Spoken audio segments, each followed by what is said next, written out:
Hi guys! The card I drew today is the King of Swords, and this card got me thinking about the power of the mind.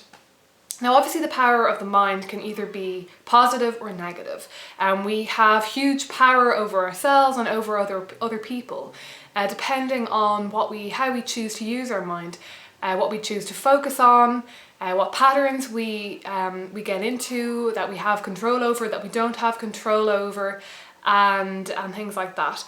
So that can very definitely change our life for the better or change our life for the worse. We can be stuck in negative patterns of thought, or we can break out of patterns. We can decide to fix our minds on a different pattern of thought, and obviously then there is the intellect and the huge range of possibilities that are open to us through the human mind. I also feel though that it can be positive or negative, in the sense that it can be a positive thing or a negative thing to place a lot of import, a lot of focus on your mind and how that affects you and the world around you. I think sometimes people can focus a little bit too much on the mind, on consciousness, on the thoughts that they have, on feeling, on that, the ego, the sense of self that is just in that conscious part of the mind.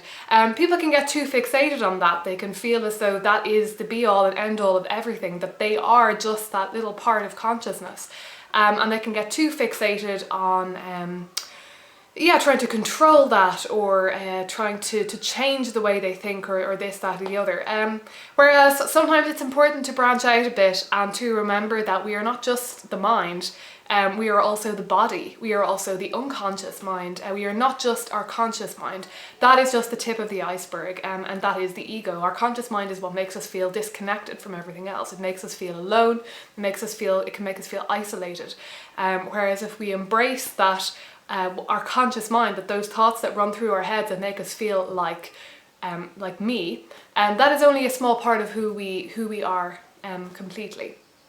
Then on the other hand, of course, it can be a great thing to focus on that conscious mind. And sometimes people don't think about it enough. They don't think enough about the thoughts that go through their minds every day. They allow themselves to ruminate. They allow themselves to perpetuate negative thoughts about themselves and others. And sometimes it is a good thing to actually consider what you allow yourself to think every day, and to consider that you do have that control, that you allow yourself certain thoughts and that you can disallow those thoughts, that through habit formation and through sheer will, you can actually change those patterns of thoughts and the way that your mind works to an extent in order to effect change, positive change in yourself and others around you.